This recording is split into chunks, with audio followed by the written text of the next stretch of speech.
नमस्कार दोस्तों, आप सब लोगों का एक बार फिर से स्वागत करता हूं अपने सोशल मीडिया चैनल के ऊपर। और आज हम डिस्कस करेंगे मई महीना कैसे रहने वाला है तुला राशि वालों के लिए। आपके बिजनेस के अंदर क्या प्लस माइनस होने वाला है, कैसे आपकी जॉब चलने वाली है, कैसे आपके पारिवारिक संबंध रहने वाले हैं, दाम्पत्य जीवन बीतने वाला है, आपका स्वास्थ्य कैसे रहने वाला है, बच्चों की पढ़ाई कैसी रहने वाली है, कौन सा अंक आपके लिए शुभ है, कौन सा दिन आपके लिए शुभ है और कौन सा उपाय आपको इस महीने करना चाहिए विशेष लाभ लेने के लिए।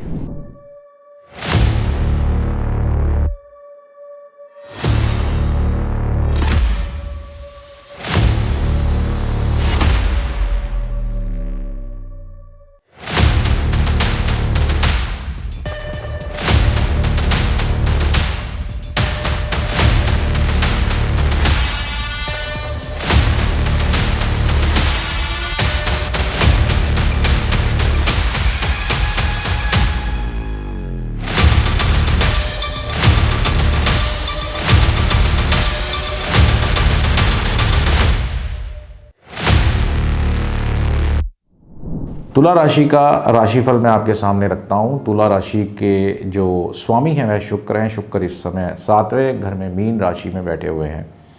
इस महीने सूर्य ग्रह के गोचर क्रमशः आपके 7वें तथा 8वें भाव में ही रहेंगे। इन दोनों ही भावों में सूर्य के गोचर को अच्छा नहीं माना जाता। जी हाँ, लेकिन तुलना करें तो महीने के पहले हिस्से में उच्च अवस्था में होने के कारण सूर्य कुछ अच्छे परिणाम आपको जरूर देंगे। मंगल का गोचर दशम भाव में नीच अवस्था में होने के कारण औसतः या औसत से भी कुछ कमजोर परिणाम आपको देखने को मिलेंगे। बुध ग्रह का गोचर इस महीने आपको मिले जुले रिजल्ट जो है वह देगा। बृहस्पति का गोचर महीने के पहले हिस्से में कमजोर तो वहीं दूसरे हिस्से में आपके अनुकूल परिणाम देने वाला है। शुक्र का जो गोचर है औसत लेवल के परिणाम आपको देगा, एवरेज। आपके अगर मैं करियर स्थान के स्वामी की बात करूं, चंद्रमा निरंतर गतिशील रहता है। ऐसे में चंद्रमा के आधार पर मासिक फलादेश करना बहुत ही ज़्यादा विस्तृत हो जाता है। ऐसी स्थिति में हम अन्य ग्रहों के आधार पर ही आपके करियर के बारे में बताएंगे।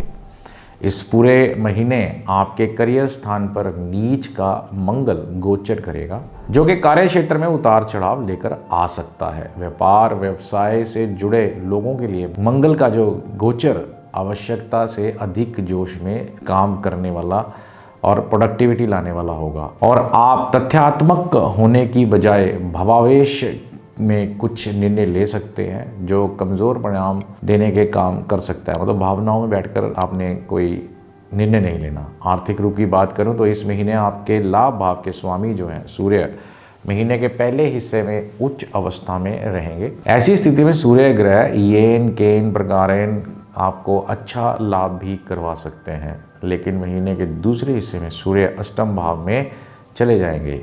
ऐसे में सूर्य लाभ दिलवाने में कमज़ोर हो जाएंगे। जी हाँ, फलस्वरूप की अगर मैं बात करूं तो लाभ के रास्ते में व्यवधान देखने को मिल सकता है।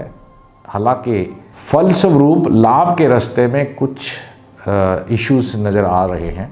हालांकि इन सब के बीच अनुकूल बात यह रहेगी कि महीने के दूसरे हिस्से में धन के कारक बृहस्पति का जो गोचर हो रहा है वह अनुकूल हो जाएगा, फेवरेबल हो जाएगा। स्वास्थ्य की अगर मैं बात करूं दृष्टिकोण से मई का महीना आपको औसत लेवल के परिणाम देगा, या फिर कभी कभी परिणाम औसत से भी कुछ कमज़ोर हो सकते हैं। मतलब कि आपको कट शॉर्ट करें तो ध्यान रखना पड़ेगा अपनी सेहत का, क्योंकि आपकी लगन या राशि के स्वामी जो ग्रह शुक्र हैं उच्च अवस्था में होने के बावजूद भी छठे भाव में रहेंगे, जो स्वास्थ्य में कुछ कमजोरी देने का काम कर सकते हैं। आरोग्यता का कारक ग्रह सूर्य महीने के पहले हिस्से में उच्च का रहेगा, लेकिन सप्तम भाव में रहेगा।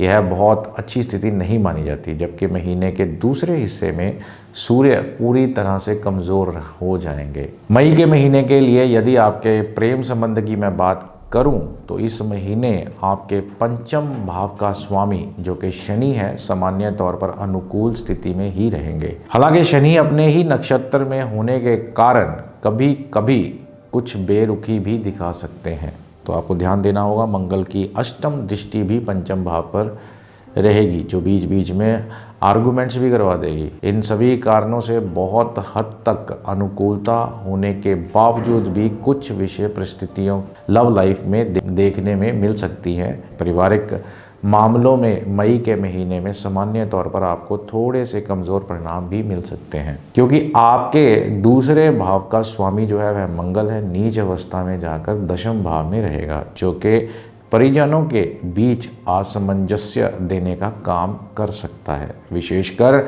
आक्रोश या क्रोध की अवस्था में की गई बातचीत को नकारात्मक प्रभाव पड़ सकता है।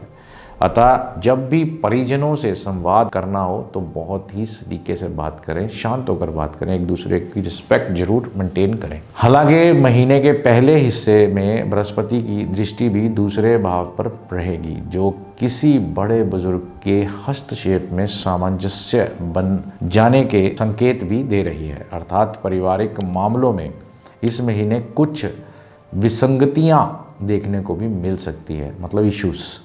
यदि आप बड़े बुजुर्गों की सलाह से काम लेंगे तो परिणाम संतुलित हो जाएंगे। भाई बंधुओं के साथ भी इस महीने औसत लेवल के संबंध रह सकते हैं, ध्यान देना पड़ेगा। महीने के पहले हिस्से में बृहस्पति के नवम दृष्टि गृहस्थ जीवन में कुछ संतुलन देने का प्रयास करेगी और होगा भी, लेकिन संतुलन बिठाने के लिए आपको बहुत सारी कोशिशें भी करनी पड़ेंगी, ज़रूरत पड़ेगी आपको कोशिशों की। कहने का तात्पर्य है कि गृहस्थ मामलों में महीना थोड़ा सा कमज़ोर है।